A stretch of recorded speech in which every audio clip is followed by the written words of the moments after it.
बच्चों, आज हम आपको कक्षा 6 की कविता मस्तक नहीं झुकाएंगे पढ़ाने जा रहे हैं, जिसके कवि श्री रामधारी सिंह दिनकर हैं। दिनकर जी का जन्म 23 सितंबर 1908 को मुंगेर, बिहार में हुआ था और इनका निधन 24 अप्रैल 1974 को हुआ।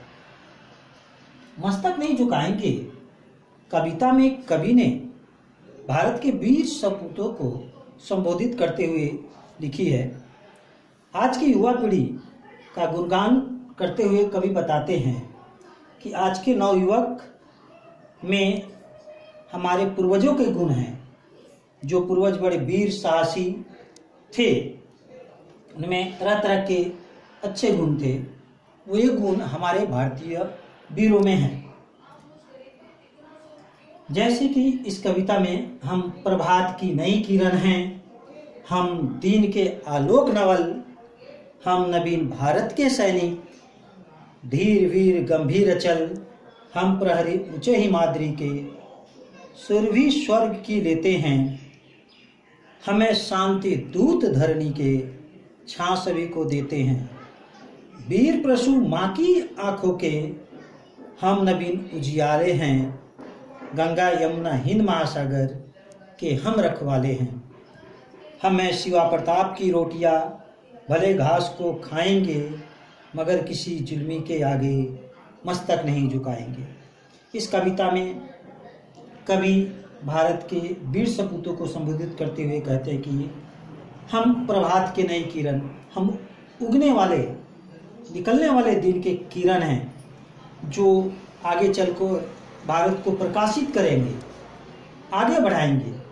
नए भारत के हम सैनिक हैं और हम सैनिक में धीरता, वीरता, गंभीरता है। हम अचल हैं, लाख कठिनाइयाँ आए, हम झुकने वाले नहीं हैं, हटने वाले नहीं हैं, हम उसे सहकर आगे बढ़ेंगे। हम हिमाद्री, हिमालय पर्वत की रक्षा करने वाले प्रहरी है, जो हिमालय पर खड़े होकर देश की सीमा की रक्षा करते हैं। यहाँ सुगंध फैलाते हैं, वह धीरता, गंभीरता और शांति का दूत हम हैं, जो भारत के लोगों को छाया देते हैं, शीतलता प्रदान करते हैं, सुख समृद्धि पहुंचाते हैं, सीमा की रक्षा करते हैं। भारत माता के लिए हम सदा खड़े रहते हैं। गंगा यमुना हिंद महासागर यहीं बहते हैं और ये हमारे भारत की सीमा की रक्षा भी करते हैं। साथ ही यहाँ महाराणा प्रताप, शिवाजी जैसे बड़े बड़े वीर हुए हैं, जिन्होंने घास की रोटियां खाई है, किंतु किसी अत्याचारी के आगे सिर नहीं झुकाए। उस अत्याचार को समाप्त करने के लिए सदा लड़े हैं। जुल्मी जब तक समाप्त नहीं हुआ, अत्याचारी जब तक समाप्त नहीं हुआ, तब तक हमारे वीर हटे नहीं।